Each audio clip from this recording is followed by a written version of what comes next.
Algebra 2, Lesson 7-3, Logarithmic Functions as Inverses. The objective in this lesson is to be able to relate exponential and logarithmic functions. Those are really kind of crazy words, but we need to know what they are. Now we have exponential and logarithmic. Okay, so here we go. We have looked at several times now the exponential function, which is y equals bx. And we're leaving the a off of this just to kind of make it more simple. So if we look at y equals bx, in last chapter we also learned on how to find the inverse.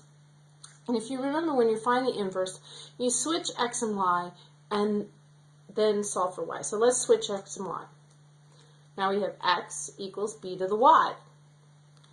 Now I want you to look at this for a minute and figure out, how would you solve for y? I don't know either. So what we have to do is introduce a new function, just like in second grade when you introduce multiplication and division.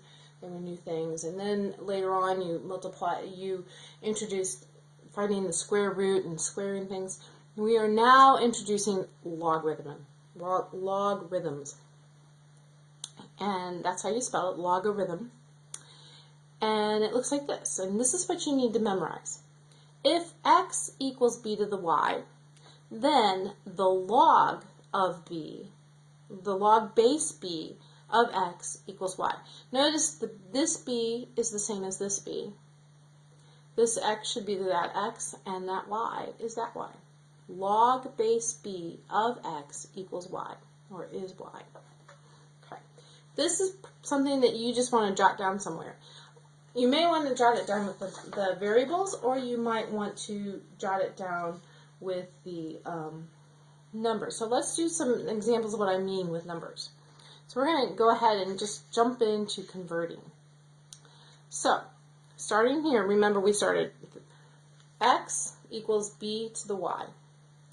That converts to the log base b of x equals y. So if that's true, and I have this relationship of 81 equals 3 to the 4th, which I'm hoping you realize is true, because if I take 3 times 3 times 3 times 3, I do get 81. What all I have to do is to convert it is say, okay, well, I'm going to talk about the log, and then I have my base. Well, my base of my exponent is 3, so log base 3 of x, 81, equals y, which is my exponent. So that turns into that. That's all there is to it. So let's do another one. Here we have, it looks a little bit harder because it has a fraction, but it really isn't. I have 8 over 27 equals 2/3 to the 3rd power. So once again, I'm going to change it into a log. Log base 2/3, because that's what I'm taking, that's my base of my exponent, of 8/27 is the exponent 3. Okay? Well, and you should be able to go either way. You should be able to go from your exponential form to logarithmic, or logarithmic to exponential, just by using this relationship up here. So let's see, let's try doing this one down here. We have log base 6 of 36 equals 2. Well, we start with our number. 36 equals log base 6, here, base 6, 2 is my exponent. And I think all of you will realize that 36 is 6 squared. So those are the conversions. That's a very basic conversion. So you should be able to go back and forth like this. Okay, well, now let's look at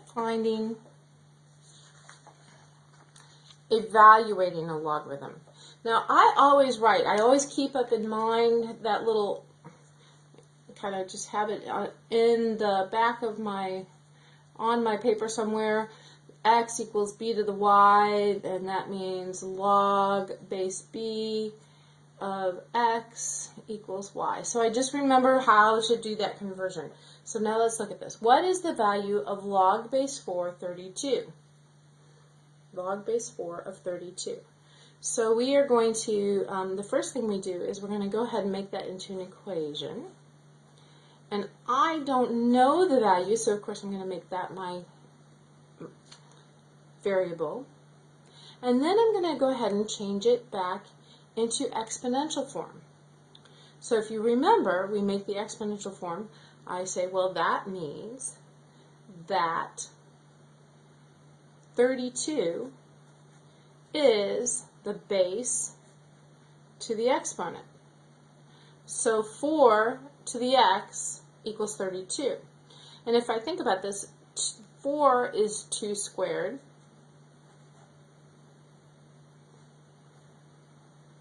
And 32 is 2 to the 5th power. So what I'm trying to do right now is kind of find the same base to work with. And 2 to the 5th power is 32, so I have 2 to the 5th. And when I have a power to a power, I can just multiply those.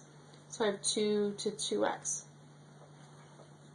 So in the exponential form, once I have the same base, I know that this 5 has to equal that 2x because it's 2 to the same thing for it to be equal. So I can set 5 equal to 2x and then solve for x just by dividing by 2. So I know x equals 5 halves. And that's my answer. So if I can take this all the way back up to the top and say the log base 4 of 32 is 5 over 2. Or if you want to say 2.5, that's fine as well. Okay? I have a few examples for you to try.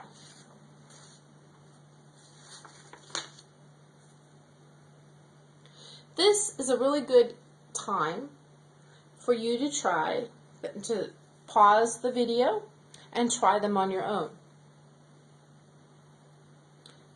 So I would do that, and then once you have what you think the answers are, go ahead and start the video again. Okay.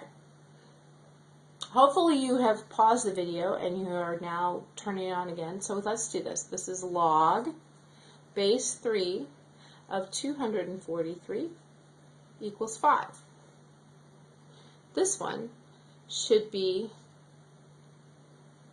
512 equals 8 to the 3rd power. Notice you're not actually doing any calculating there. And then the last one is this. We're going to make that equal to x. So 2 to the x equals 1/4. Well, 1/4 equals 2 to the negative 2, and I can just say that because remember 4 is 2 squared, and since it's 1 over it, it's going to be negative. So x must equal negative 2. So there you have it. Oh, one more note on this particular lesson.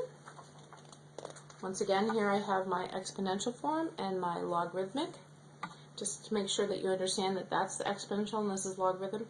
Often you have what's called a common logarithm, which is base 10. And we use base 10 all the time. Our number system is in base 10.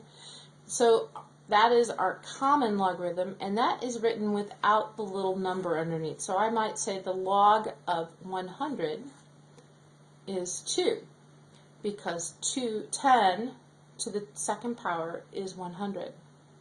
So if there is no number,